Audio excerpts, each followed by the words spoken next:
kanang balaya ika-112 ni kabalay nga gi-turnover pinunduhan sa personal nga kwarta gikan sa pamilyang umentado. Diri sa Pilipinas, ang kanang programa sa Campo Daguhoy o sa personal nga kausa sa ato ang governor o sa iyang asawa si Ma'am Banban, na-recognize na ni siya sa nasyonal. Meaning, nailhani ito ro Pilipinas.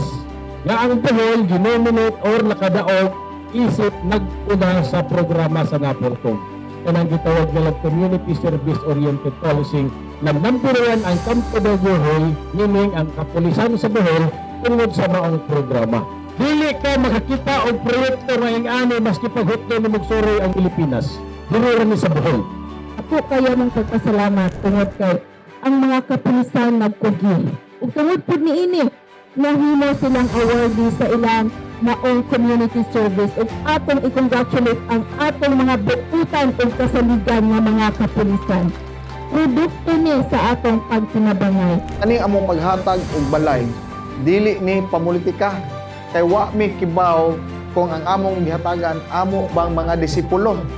Wa na mo ni giagi sa mga barangay opisyalis kay dili mi mutugot nga ang barangay ang ilang i-priority ang ilang suod sa dughan.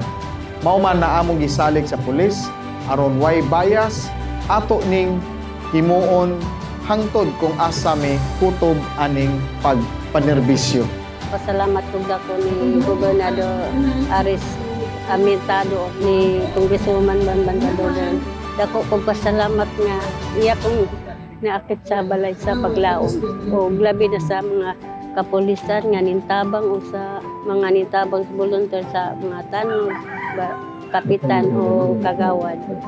Nalipay kong dako nga nindot among pinaskuhan sa Ginoo nga gigiyahan si Congresswoman Banban Cadogan o Gobernador Aris Amitado.